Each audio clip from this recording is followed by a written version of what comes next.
आयोग की press conference आपने सुनी। सुशील चंद्रा जी ने चुनाव के ऐलान कर दिया है। उत्तर प्रदेश, उत्तराखंड, पंजाब, गोवा, मणिपुर, यानी उत्तर प्रदेश में सूबे, देश का सबसे बड़ा सूबे है उत्तर प्रदेश। 7 चरणों में चुनाव होंगे।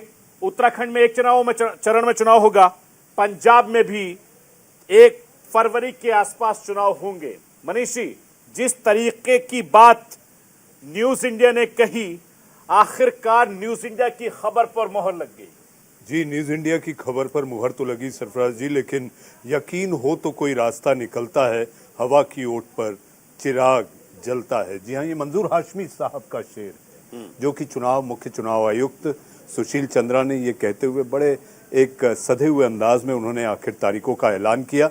और मुझे ऐसा लगता है कि अभी भी लोगों में जो जिज्ञासा है, हमारी अपनी सहयोगी अर्चना सिंह से मेरी बात हो रही थी जब संवाददाता सम्मेलन लगातार अभी भी जारी है और बीच में वो कह रहे थे, तो उनकी जिज्ञासा थी कि आखिर यूपी में 7 चरणों में जो मतदान होना है, कौन से भाग में कैसे होगा, कौन सी तारीख। जी हाँ, पश्चिमी उत्तर प्रदेश, पूर्वी उत्तर प्रदेश, इसको लेकर जो जिज्ञासा है अभी भी लोगों में। मुझे कई ऐसे मैसेज आ रहे हैं कि आखिर हमारे इलाके में कौन सी तारीख है, क्या है, तो इस पर स्पष्टीकरण और खुलासा भी बाकी है। लेकिन हाँ, पंजाब, उत्तराखंड, गोवा 14 फरवरी को ये 3 राज्य निपट जाएंगे। 7 मार्च आप ये समझिए कि आखिरी तारीख होगी मतदान की, और 10 मार्च को मतगणना होगी। और सबसे बड़ी खबर इस पूरी संवाददाता सम्मेलन में जो मुख्य चुनाव आयुक्त ने कही, 15 जनवरी तक कोई भी रोड शो नहीं, कोई भी रैली नहीं, कोई भी फिजिकल रैली यानी कि भीड़ जमा करने पर सख्त पाबंदी चुनाव आयोग ने ऐलान किया है। 15 जनवरी तक कोई भी सियासी दल इस तरह की कोई भी रैली या रोड शो, साइकिल मार्च, भीड़ नहीं जुटा पाएगा। बिल्कुल। और जिस तरीके से सुशील चंद्रा जी ने जो शायरी के अंदाज में जो शेर कहा, जो मनीष भाई ने पढ़ा, एक बार फिर से मैं बता देता हूं। यकीन हो तो कोई रास्ता निकलता है, हवा की ओट लेकर चिराग जलता है। तमाम सहयोगी इस वक्त मेरे साथ जुड़े हुए हैं। नीरज लखनऊ से, रमन विज्ञान भवन से इस वक्त मेरे साथ मौजूद हैं। रमन, आखिरकार रास्ता निकाल ही लिया चुनाव आयोग ने और चुनाव का ऐलान भी कर दिया। बिल्कुल सरफराज और मनीष जी, आप लोग लगातार अपनी प्रेस कॉन्फ्रेंस सुनेंगे और हम पहले मैं एक बार फटाफट से जो क्रक्स क्या है वो इस पूरी प्रेस कॉन्फ्रेंस का आपको बता देता हूं। जो पोल डेटा, अगर उत्तर प्रदेश पर सबकी बड़ी नजर लगी हुई थी कि भैया क्या क्या डेट्स है, कब रिजल्ट आने वाला है, कब उसका चुनाव है, तो 10 फरवरी, 14 फरवरी, 20 फरवरी, 23 फरवरी, 27 फरवरी, 3 मार्च और 7 मार्च की ये डेट्स हैं जब उत्तर प्रदेश में चुनाव होगा। 10 मार्च को 5 राज्यों का नतीजा आएगा। अगर गोवा की बात करें तो 14 फरवरी पोल डेट, मणिपुर की बात करें तो 2 फेज में यह चुनाव है। उत्तराखंड में 14 फरवरी और पंजाब में 14 फरवरी। ये तो डेट्स हैं जिसका सबको इंतजार था कि इस तरह से चुनाव होना है। और जो सबसे महत्वपूर्ण बात है कि जो प्रोटोकॉल की हम उससे पहले बात कर रहे थे कि 2 राज्यों में कोविड प्रोटोकॉल के तहत पहले चुनाव हो चुका है, लेकिन इस बार चीजें और ज्यादा चेंज हैं और ज्यादा बढ़ रही हैं, तो इस बार पहले से ध्यान रखना जरूरी है। इसीलिए चुनाव आयोग ने जब अपनी पूरी प्रेस कॉन्फ्रेंस की तो उन्होंने कहा कि हम हर हफ्ते की चीजें देख रहे हैं। उससे पहले जो लगातार हम देख रहे थे कि चुनाव आयोग की जो टीम जगह जगह जा रही थी, अलग अलग राज्यों में जा रही थी, तो उन्होंने कहा हमने पॉजिटिविटी रेट चेक किया है कि हर हफ्ते किस तरह की चीजें हैं। और मनीष जी और एक बात जो एक बार यहाँ पर नहीं निकलकर सामने आई है, जो ये कहा गया है कि अगर आपको नॉमिनेशन करना है वो आप ऑनलाइन नॉमिनेशन फाइल कर सकते हैं। हमने देखा है कि किस तरह से नॉमिनेशन। रमन, आपके पास वापस लौटूंगा। कुलबीर भी इस वक्त हमारे साथ चंडीगढ़ से जुड़ गए हैं। कुलबीर, पंजाब में चुनाव होने हैं, सुरक्षा को लेकर एक बड़ा सवाल है। पंजाब में किस तरह की तैयारी है चुनाव के ऐलान के बाद? बिल्कुल, आपने सही कहा कि सुरक्षा को लेकर पंजाब क्योंकि सरहदी इलाका है और खासतौर पर इसकी सीमा के साथ जो लगता है वो पाकिस्तान देश है। पाकिस्तान की जो शरारतें होती हैं वो जग जाहिर हैं। और खासतौर पर जब इलेक्शन होता है, चाहे वो पंजाब में लोकसभा का इलेक्शन है, विधानसभा का है, पंचायती है या स्थानीय निकाय है, पाकिस्तान की कोशिश होती है कि पंजाब के जरिए भारत को डिस्टर्ब किया जाए। और उसकी संभावना जो है इस बार भी उससे इनकार नहीं किया जा सकता, क्योंकि पिछले कई दिनों का यदि घटनाक्रम दें तो इनपुट्स भी इंटेलिजेंसेस के इसी तरह के मिल रहे हैं। और कहीं ना कहीं जो गतिविधियां हैं वो भी लगातार सामने आ रही हैं। तो ऐसे में सुरक्षा को लेकर काफी ज्यादा चाक चौबंद इंतजाम जो है वो करने होंगे पंजाब में विधानसभा चुनाव के समय। जी, मेरा कुलवीर आपसे सवाल है कि वीके भावरा वीके भावरा को पुलिस महानिदेशक पद पर आज आसीन कर दिया गया। अब वो अगले डीजीपी होंगे। ऐसी सूरत में ये बदलाव को आप कैसे देखते हैं? और पंजाब में चूंकि चुनाव सामने है, तारीखों का ऐलान हो गया। देखिए, एस चट्टोपाध्याय जो अभी तक डीजीपी थे, जिनको बदला गया है, उनके ऊपर ये आरोप लगे थे कि वो कांग्रेस के काफी नजदीकी हैं और श्रोमणी अकाली दल ने खास तौर पर ये सीधे तौर पर आरोप लगाए थे कि जो एस चट्टोपाध्याय है उनका इस्तेमाल कर सकती है कांग्रेस, खासतौर पर श्रोमणी अकाली दल के बड़े नेताओं के खिलाफ उनका इस्तेमाल कर सकती है। और जिस तरह से विक्रमजीत सिंह मजीठिया के खिलाफ मामला भी दर्ज हुआ और उनकी गिरफ्तारी के लिए लगातार प्रयास जो है पंजाब पुलिस कर भी रही है, तो इस तरह के आरोप उन पर थे। हालांकि ये वो अस्थायी तौर पर डीजीपी नियुक्त किए गए थे और पैनल जो है वो भेजा गया था, लेकिन प्रधान। चलिए, नीरज भी इस वक्त मेरे साथ लखनऊ से जुड़े हुए हैं। नीरज, देश का सबसे बड़ा सूबा उत्तर प्रदेश, हर पार्टी की नजर उत्तर प्रदेश में है और 7 चरणों में चुनाव होने हैं उत्तर प्रदेश में। किस तरह की तैयारियां पॉलिटिकल पार्टी करेंगी और किस तरह की रणनीतियां बनाएंगी? प्रेस कॉन्फ्रेंस की, उसमें एक बहुत बड़ी, चुनाव आयोग ने आज प्रेस कॉन्फ्रेंस की, उसमें एक बहुत बड़ी बात सामने ये आई कि इस बार 29% जो मतदाता हैं वो युवा हैं, वो पहली बार वोट करेंगे। तो अब राजनीतिक दलों की जो नजर है वो इन युवाओं पर रहेगी जो कि पहली बार वोट करने जा रहे हैं। इसके साथ ही जो चुनाव की तारीखों का ऐलान हुआ है, पहले 10 फरवरी, फिर 14 फरवरी, इसके बाद 17, 20 और इस तरह करके जो है 7 मार्च तक ये जाएगा और 10 मार्च को ही रिजल्ट आ जाएगा। तो इसके अलावा जो युवा वोटर्स हैं इस समय सबसे ज्यादा नजर, चाहे कांग्रेस हो, चाहे भाजपा हो, चाहे सपा हो, उत्तर प्रदेश के 29% वो युवा जो पहली बार वोटर बने हैं उन पर सबकी नजर रहेगी। नीरज, आप बने रहें, आपके पास आएंगे। 403 सीटों का मामला है।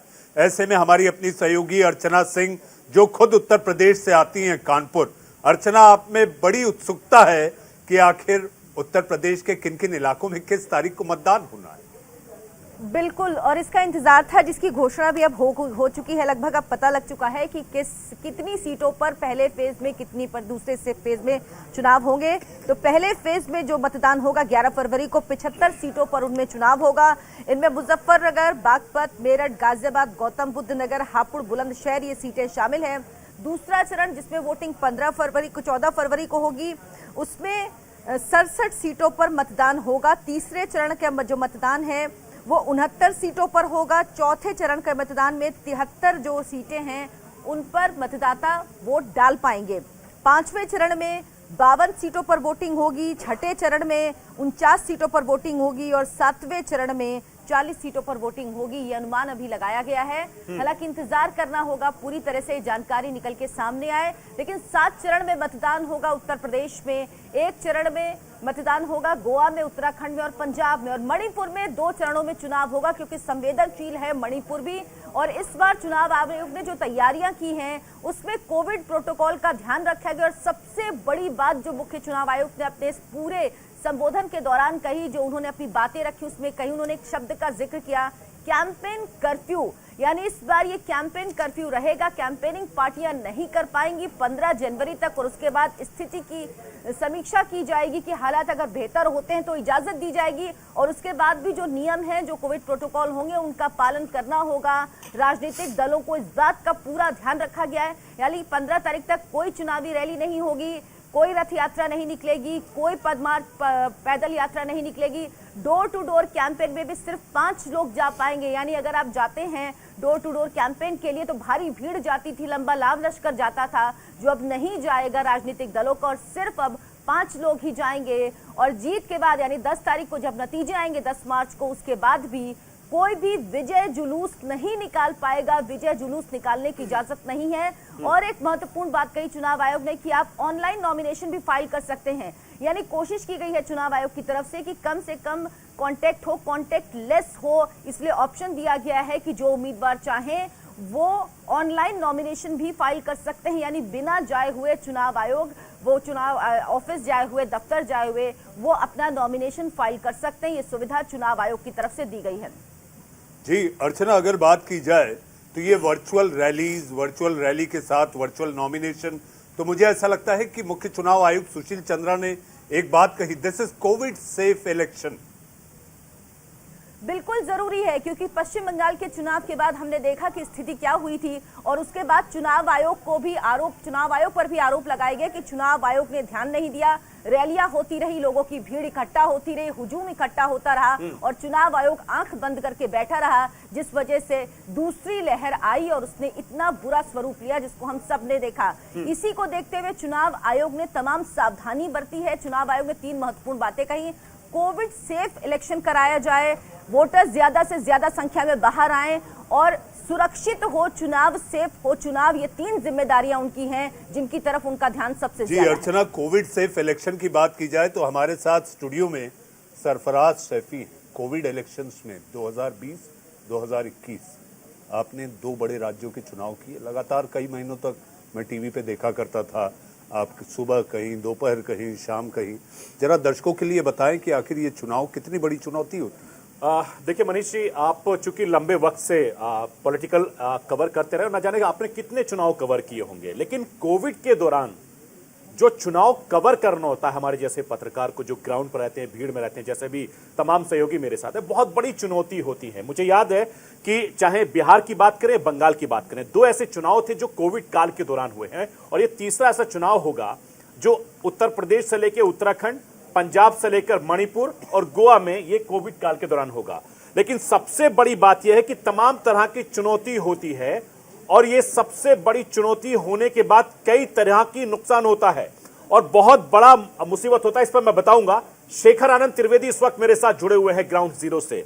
शेखर, जिस तरह के जिक्र न्यूज इंडिया ने कहा कि 7 चरणों में उत्तर प्रदेश का चुनाव होगा, आखिर नंबर 1 उस खबर पर मोहर लग गई। दूसरा यह कि किस तरह की उत्सुकता है आपके साथ जो वोटर हैं, उनसे बात कीजिए। बिल्कुल, जिस तरीके से उत्तर प्रदेश समेत अन्य 4 राज्यों में चुनाव का डिक्लेरेशन अब से थोड़ी देर पहले हुआ है, लोगों में जो उत्साह है, अब उनको ये पता है कि लोकतंत्र के सबसे बड़े उत्सव में किस तरीके से उनकी बारी आ चुकी है और अब उन्होंने अपना मन बनाने का भी जो सिलसिला है वो शुरू कर दिया। हम इस समय आज अयोध्या में हैं और यहाँ पर हम अयोध्या के लोगों से ही बात करेंगे। उत्तर प्रदेश की राजनीति में लंबे समय तक राजनीतिक केंद्र रहा है अयोध्या और आज अयोध्या से ही इसकी शुरुआत कर रहे हैं हम, जब चुनाव आयोग ने अपनी प्रेस कॉन्फ्रेंस की है। आप बताइए कि अयोध्या चुनाव तो डिक्लेयर हो गया है, आचार संहिता लग गई है अब से थोड़ी देर पहले। अब अयोध्या किस तरीके से इस चुनाव में उतरने जा रहा है, क्या है मसले, किस तरीके, कितना उत्साह लोगों में इस चुनाव। और ये तारीखें बदलाव की हैं। शुरुआत हो रही है 10 फरवरी से और 10 मार्च तक परिणाम आएगा। उत्तर प्रदेश की जनता बहुत दिनों से बदलाव का इंतजार कर रही थी। इतने दिनों में महंगाई बढ़ी है, बेरोजगारी बढ़ी है, किसानों पे झूठे मुकदमे लगे हैं, अल्पसंख्यकों के साथ भेदभाव हुआ है, नफरत की राजनीति हुई है। इन्होंने लगातार सरकार में बैठ कर के अधिकारियों के माध्यम से लोगों को सताया है, लोगों पे मुकदमे लगे हैं। यहाँ के पंचायत के चुनाव जिस समय देखे थे, उस समय क्या नहीं किया सरकार ने। इनके अधिकारी भारतीय जनता पार्टी के कार्यकर्ता नेता बन गए थे, जो चुनाव लड़ने वाले थे उनके पर्चे छीनने गए। पूरे देश ने देखा कि किस तरीके से गरीब माताओं बहनें जो फॉर्म भरना चाहती थी उनके कपड़े फाड़ दिए गए, साड़ी छीन ली गई। कोविड के समय पर देखा है लोगों ने कि किस तरीके से उनके परिवार के लोगों को ऑक्सीजन नहीं मिली, दवाई नहीं मिली, बिस्तर नहीं मिला। अब भारतीय जनता पार्टी का जाना तय है। इन्हीं तारीखों के लिए जनता इंतजार कर रही थी, किसान इंतजार कर रहा था, व्यापारी इंतजार कर रहा था, नौजवान इंतजार कर रहा था। 10 मार्च के बाद उत्तर प्रदेश से भारतीय जनता पार्टी का सफाया होगा। तो चुनाव के शुरू होने में लगभग सिर्फ 1 महीने का वक्त बचा है, लेकिन उस समय कोविड आ गया है, जिसके चलते 15 जनवरी तक सभी तरह की रैलियों पर पाबंदी लगा दी गई। खाली 5 लोग डोर टू डोर कैंपेन करेंगे। साथ में ये भी कहा गया है कि ऑनलाइन और वर्चुअल को भी प्रोत्साहन किया जाए। 15 जनवरी तक किस तरह से देखते हैं, जो क्योंकि समाजवादी की भी कई प्लान थे रथ यात्रा। इलेक्शन कमीशन ने जो शर्तें रखी उनका शर्तों का पालन होगा और अगर वो डोर टू डोर कम लोगों के साथ और जो नियम बने उनका पालन करते हुए प्रचार करना होगा तो प्रचार करेंगे। ये इलेक्शन कमीशन को सख्ती सरकार के लिए रखनी चाहिए, क्योंकि सरकार यहाँ पर मनमानी करेगी। पिछले चुनाव में भी मैंने देखा कि किसी भी नियम को इस सरकार ने नहीं माना। इसलिए इलेक्शन कमीशन कम से कम ये निगरानी रखे कि सरकार में बैठे लोग उनके नियमों का पालन करें। सर एक और सवाल है इसी से जुड़ा हुआ, आज आपने अभी प्रेस कॉन्फ्रेंस करी थी, प्रेस कॉन्फ्रेंस में जब ये पूछा गया कि अगर वर्चुअल के लिए जैसे अभी 15 तक है उसके बाद अगर वर्चुअल के लिए कह दिया जाता है कि वर्चुअल रैलीज करनी है तो आप किस तरह से देखते हैं? आपने ये कहा था कि आप इलेक्शन कमीशन से डिमांड करेंगे फंड की, क्योंकि ये पहली बार ऐसा हो रहा है कि कोविड के समय पर इलेक्शन हो रहा है और इलेक्शन कमीशन भी तमाम नियमों को और तमाम नियम बनाए हैं, मेडिकल ऑफिसर्स, नोडल ऑफिसर्स बनाए गए हैं, डिस्ट्रिक्ट और अन्य जगह पर मेडिकल ऑफिसर भी नोडल ऑफिसर्स हैं। तो कहीं ना कहीं आशंका इस बात की भी है कि कोविड होगा या कोविड फैलेगा। समाजवादी पार्टी के अध्यक्ष पूर्व मुख्यमंत्री अखिलेश यादव बता रहे थे, पहला रिएक्शन है चुनाव लगने के बाद, चूंकि उत्तर प्रदेश सबसे बड़ा सूबे, यहां पर चुनाव है। शेखरानंद त्रिवेदी लगातार बने हुए, उनके साथ साधु संत भी इस वक्त अयोध्या में मौजूद है। शेखर, अपनी बात पूरी करिए और लोगों से जानिए कि कितनी खुशी है इस वक्त, चुनाव नजदीक है और साधु संत क्या सोचते हैं। बिल्कुल, हम यही जानने की कोशिश कर रहे हैं क्योंकि अब तक जो अयोध्या खासतौर से उत्तर प्रदेश की राजनीति में भूमिका रखता था वो मंदिर बनने को लेकर के था। अभी मंदिर बन रहा है, क्या मंदिर से आगे भी रोजमर्रा की जिंदगी में लोगों के सामने चुनौतियां हैं, किस तरीके से वो इस चुनाव में उतर रहे हैं? आप बताइए कि 2022 के विधानसभा चुनाव को लेकर के किस तरीके से अयोध्यावासी इसे देख रहे हैं, क्या चीज है उनके जहन में इस बार? अब इस बात को देख रहे हैं कि हिंदू राष्ट्र कैसे बनेगा, लोगों के भावनाओं को जो है चेंज करना पड़ेगा, क्योंकि पहले था राम जन्मभूमि की मुद्दा, अब जो है राष्ट्र की मुद्दा आ गया है। जब तक ले वो राष्ट्र का मुद्दा चलेगा तब तक लिए फिर जो है ऐसा ही गर्मी गर्मा रहेगा। जिस समय जो है श्री राम जन्मभूमि, आज मैं जो है करीब 9 साल से श्री राम जन्मभूमि निर्माण छत्री यात्रा तमिलनाडु से लेकर के और अयोध्या आते हैं, और हनुमान जी ने बहुत बड़ी कृपा की कि श्री राम जन्मभूमि की जो संकल्पित यात्रा आता था उसको सफल हुआ। आज अयोध्या के राजा श्री हनुमान जी हैं, हनुमान जी के द्वारा ही जो है अब लोगों के विचार चेंज होना चाहिए। यहाँ के लोगों में अभी विचार चेंज नहीं हुआ है, क्योंकि जब तक ले जो है भावना चेंज नहीं होगा तब तक ले जो है कोई काम होगा नहीं। तो यहाँ के भावनाओं को चेंज होना बहुत जरूरी है। हमारा कहना है कि हम जो है अखिल भारत हिंदू महासभा से जो है ताल्लुक रखते हैं, तो अखिल भारत हिंदू महासभा का कहना है कि जात पात में जो सरकार बांटती है लोगों को, ये बहुत गलत बात है। बिल्कुल शेखर, मैं आपके पास वापस आऊंगा, आप बने रहिए मेरे साथ में। और मैं पीसीआर से गुजारिश करता हूं कि उत्तराखंड, पंजाब और गोवा से भी हमारे सहयोगी को जोड़िए, लगातार हम बातचीत करेंगे उनसे भी। रोहित हमारे साथ इस वक्त देहरादून से जुड़ गए हैं। रोहित, उत्तराखंड में चुनाव होने हैं और न्यूज इंडिया ने बताया था कि एक चरण में चुनाव होंगे। न्यूज इंडिया की खबर पर मोहर, और वहां के नेता क्या कुछ कह रहे, अगर आपकी बात हो पाई है तो। बिल्कुल सरफराजी, यहाँ पर जिस तरह से न्यूज़ इंडिया ने पहले ही कहा था कि सिंगल फेज में चुनाव होगा और इस बात की पुष्टि मुख्य चुनाव आयुक्त ने की है।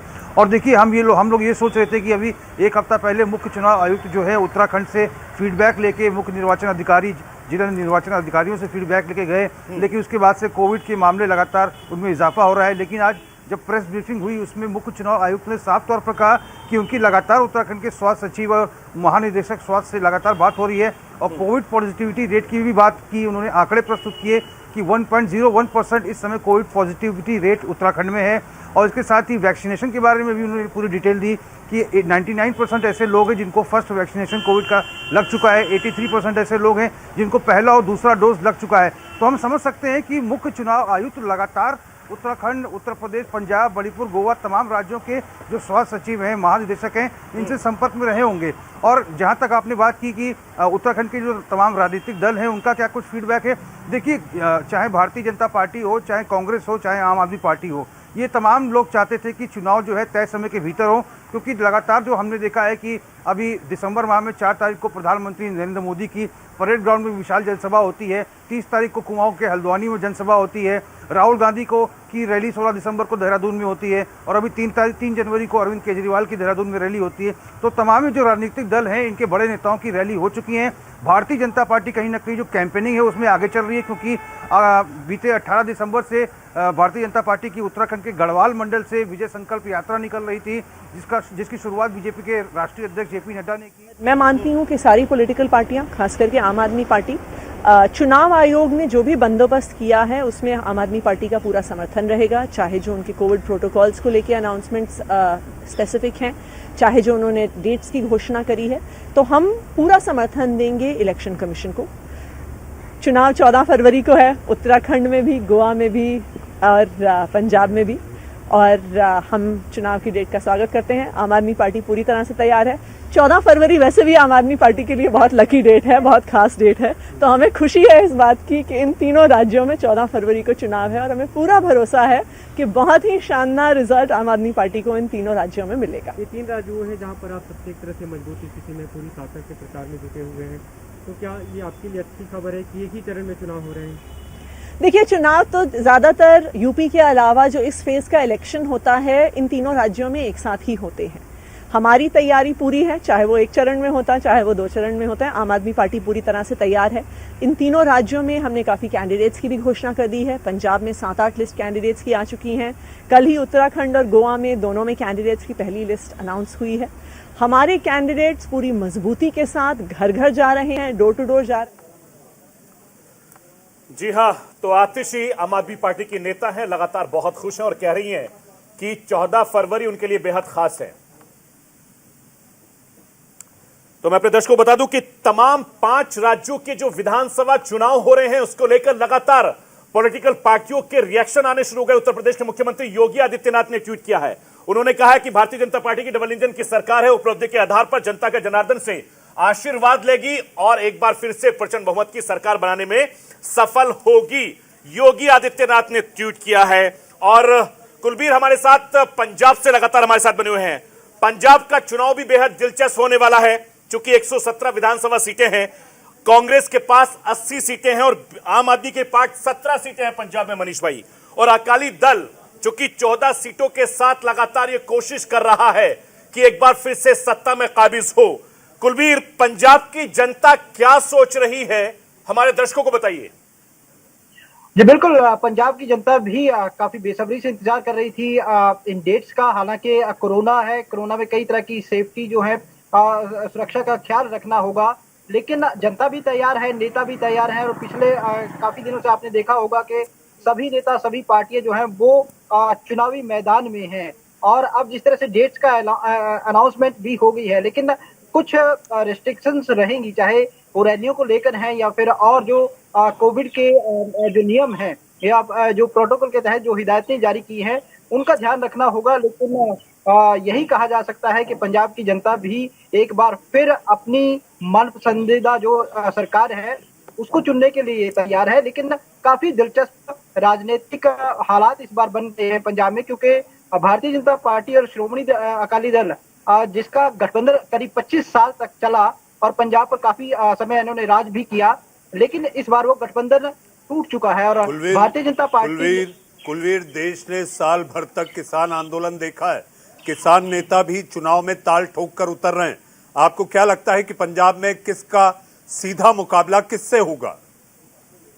देखिए बिल्कुल, क्यों मैं वही बात कर रहा था कि काफी ज्यादा दिलचस्प परिस्थितियां जो हैं वो पंजाब की इस बार बन चुकी हैं, क्योंकि किसान आंदोलन की बात करें तो सबसे ज्यादा किसान जो हैं वो पंजाब और हरियाणा से गए थे और पंजाब के किसानों की बड़ी हाजिरी किसान आंदोलन में रही है। और इसी के बीच कहीं ना कहीं किसानों की राजनीति ने भी जन्म लिया है। और कई आपको रोकूंगा from 10 February to 7th March and Punjab, Uttarakhand and Goa to vote on 14th February and Manipur. Congress के नेता लगातार तमाम नेताओं की प्रतिक्रिया आनी शुरू हो गई है। मैं आपको अयोध्या ले चलता हूं। शेखर आनंद त्रिवेदी विवेक इस वक्त वहां से जुड़े हुए हैं। शेखर, जरा लोगों से बातचीत कर रहे थे, बातचीत करिए, चूंकि उत्तर प्रदेश बहुत महत्वपूर्ण चुनाव है। 403 विधानसभा सीटों के लिए तमाम पॉलिटिकल पार्टियों ने उत्तर प्रदेश में जान लगा दी है, चूंकि उत्तर प्रदेश से दिल्ली का रास्ता साफ होता है। बिल्कुल, इसमें कोई दो राय नहीं है कि 2022 में उत्तर प्रदेश जिस तरीके से सक्रियता दिखाएगा, जिस पार्टी की सरकार होगी, उसके बाद 2024 का रास्ता भी वहां से बनेगा और उन चीज़ों को कहीं ना कहीं हर पार्टी समझ रही है। हम कुछ और लोगों से भी बात करते हैं। आप बताइए कि जो अभी चूंकि कोविड का भी दौर चल रहा है, रैलियों पर रोक लगा दी गई है। डिजिटल माध्यम से ही पॉलिटिकल पार्टी से चुनाव आयोग ने कहा है कि आप रैलियां करें। कैसे चीज़ें आगे बढ़ेंगी और कितना तैयार है अयोध्या किन मुद्दों के साथ में? देखिए, अयोध्या भगवान राम की नगरी है, बन रही है, हम सभी उसका स्वागत करते हैं, लेकिन हमें एक ऐसे डेवलपमेंट स्ट्रक्चर चाहिए जिससे नौजवानों को रोजगार मिले। और अयोध्या जान लीजिए चुनाव के लिए पूरी तरह से तैयार है और हमें लगता है कि 2022 में बहुत बड़ा बदलाव होने वाला है। ठीक है, आप बताइए क्या कहेंगे? हमारा कहने का मतलब यही है, वर्तमान समय में जो सरकार चल रही है, जिस मुद्दों पे आई थी वो कहीं ना कहीं उस मुद्दे से भटक गई है। पहला मुद्दा इन्होंने कहा था बेरोजगारी और महंगाई, इस पे हम काबू पाएंगे, लेकिन हमें लगा इन्होंने विकास किया लेकिन महंगाई का विकास कर दिया। बेरोजगार का जो है कहते भ्रष्टाचार का जो है इन्होंने विकास कर दिया। इन सब मुद्दों से कहीं ना कहीं सरकार बिखरी हुई है और इससे यहाँ की जनता के नौजवान भी बहुत पीड़ित हैं। भाई रोजगार नहीं है तो पेट पालन नहीं होगा और बगैर पेट पालन किए हुए काम नहीं चलेगा। और हम करपात्री जी महाराज हैं हमारे साथ में, हम उनसे भी चर्चा करते हैं। महाराज जी, कोविड का भी दौर चल रहा है, राम भरोसे ही चुनाव भी हो रहा है, कैसे ये नैया पार लगेगी? नैया पार लग जाएगी, कोई परेशानी नहीं है। जैसे भी हमारे बंधु का ना कोई विकास नहीं हो रहा है, तो राजकीय बस अड्डा बना, उस पर लोग नौकरी नहीं करें, क्या वो रोमोट्स चलेगा? क्या मेडिकल कॉलेज बना, क्या उसमें डॉक्टर नहीं रहेंगे? रोमोट्स चलेगा क्या? रेलवे स्टेशन जो विकसित हुआ है, क्या वो रोमोट्स चलेगा? क्या जितने कर्मचारी होंगे तो रोजगार मिलेगा, रोजगार मिलेगा। अब बात है अयोध्या वासियों की, अयोध्या के वासी हैं, चूंकि हम अयोध्या के बस गए हैं, साधु हैं, संत हैं, महात्मा हैं, मुझे सत्य बोलने में परेशानी होनी चाहिए। ये राम के भी नहीं हुए, 14 साल जंगल भेज दिए थे। लेकिन एक बात कान खोल सुन लीजिए, अयोध्या की सत्ता राम के वनगमन के बाद भरतलाल जी नंदीग्राम रहते थे। अयोध्या की सत्ता जो है वशिष्ठ जी ने चलाया था। अयोध्या का मूल राजा विवेक से भी बात कीजिए। विवेक आपके साथ हैं, उत्तर प्रदेश की सियासत को जानते हैं, जरा समझिए उनसे भी। 14 साल हो जाएगा, उसके बाद योगी आदित्यनाथ जी छोड़ेंगे। ठीक है, हमारे सहयोगी विवेक इस समय हमारे साथ में। विवेक, जिस तरीके से उत्तर प्रदेश समेत 4 अन्य राज्यों का चुनाव डिक्लेयर हुआ है, यूपी के चुनाव में इस बार क्या खास आकर्षण रहेगा और खास तौर से जो कोविड का दौर है उसको लेकर चुनौतियां कैसी रहेंगी? देखिए, सबसे बड़ी बात तो शेखर ये है कि बड़ा दिलचस्प कैंपेनिंग होने जा रही है और ये शायद 50 के दशक में ऐसा जब पहली बार हिंदुस्तान में चुनाव होंगे तब होता रहा होगा कि डोर टू डोर कैंपेनिंग होनी है। 5 लोगों की टीमें होंगी, एक दल की वो घर घर जाकर के प्रचार करेंगी, क्योंकि रैलियां बंद कर दी गई, कार रैली, वैसे भी पब्लिक रैली, सारी चीज़ें बंद कर दी गई हैं। उत्तर प्रदेश की अगर हम बात करें, यहाँ के जो सियासी दल हैं, 2 major political parties, Bharatiya Janata party और सपा। बीजेपी ने अपनी कैंपेनिंग का एक बड़ा हिस्सा निपटा दिया है। नरेंद्र मोदी की 9-10 मीटिंग्स उत्तर प्रदेश में हो चुकी हैं। योगी आदित्यनाथ घर घर जाकर के, जिले जिले जाकर के हो आए हैं। जन विश्वास यात्रा भारतीय जनता पार्टी की उत्तर प्रदेश की 403 विधानसभा में हो आई है। विवेक के साथ बने रहें, शेखर आप विवेक के साथ बने रहें। सीधा हम चलते हैं न्यूज रूम अर्चना सिंह के पास। अर्चना, कोई ताजा अपडेट, ताजा जानकारी यूपी में आखिर किस क्षेत्र में, यानी कि जो अलग अलग रीजन बटे, क्या कोई जानकारी आप तक पहुंची कि आखिर पूर्वी उत्तर प्रदेश, पश्चिमी उत्तर प्रदेश, मध्य उत्तर प्रदेश कब और किन तारीखों को मतदान होना है? अभी इसका इंतजार हो रहा है मनीष जी की जिलेवार कब घोषणा होगी कि किस जिले में कब चुनाव होने हैं, कहां पर कब वोटिंग होनी, इसकी घोषणा का भी इंतजार किया जा रहा है। लेकिन उसके पहले जो चुनाव आयोग ने घोषणाएं की हैं वो बेहद महत्वपूर्ण है। उन्होंने चुनाव को लेकर कोविड को देखते हुए जिस तरह की घोषणाएं हुई हैं वो जो राजनीतिक दल हैं उनके लिए भी बेहद महत्वपूर्ण है और कह सकते हैं कि ये पहला अपने तरह का चुनाव होगा। अगर इसमें चुनावी रैलियों पर बैन 15 जनवरी तक तो रोक लगी हुई है कि कोई फिजिकल रैली नहीं होगी, सिर्फ वर्चुअल रैली होंगी, पदयात्रा नहीं निकलेगी, यानी कोई भी ऐसी इस तरह से कैंपेनिंग नहीं होगी जिसमें भीड़ इकट्ठा हो, जिसमें लोग इकट्ठा हो। यानी कैंपेन कर्फ्यू है, कोरोना कर्फ्यू हमने सुना था, लेकिन अब कैंपेन कर्फ्यू भी लगाया गया है और 15 जनवरी के बाद हालात की समीक्षा की जाएगी। इसके अलावा चुनाव आयुक्त ने यह भी बताया कि किस तरह से जितने ऑफिसर हैं, जितने कर्मचारी हैं चुनाव आयोग के, वो सभी फुली वैक्सीनेटेड हैं। इस बात को पहले इंश्योर कर लिया गया था। इसके अलावा जो प्रिकॉशनरी डोज है वो भी उनको दी जाए, क्योंकि उन्हें भी फ्रंटलाइन वर्कर्स की तरह ट्रीट किया गया है, जो बहुत जरूरी है क्योंकि चुनाव कराने में उनकी भूमिका बेहद अहम होती है। इसके अलावा जो चुनाव आयोग है उसने बैठक भी की है राज्यों के सचिव के साथ साथ केंद्र सरकार के स्वास्थ्य सचिव के साथ। जी बिल्कुल अर्चना, बने रहिए, तमाम सहयोगी लगातार मेरे साथ बने हुए हैं। देहरादून से रोहित, लखनऊ से नीरज और इसके अलावा शेखर, विवेक के अलावा कुलबीर भी हमारे साथ बने रहेंगे, रमन भी हमारे साथ बनेंगे। अर्चना आप भी बनी रहिए और फिलहाल एक छोटे से ब्रेक के लिए रुकूंगा। ब्रेक के बाद जब वापस आएंगे तो लगातार चुनाव से जुड़ी खबर पल पल का ताजा अपडेट हर स्टेट में, चाहे उत्तर प्रदेश हो, उत्तराखंड हो, पंजाब हो, गोवा हो, मणिपुर में क्या होगा, किस तरह से पॉलिटिकल पार्टियों ने अपनी अपनी रणनीतियां बनाई हैं,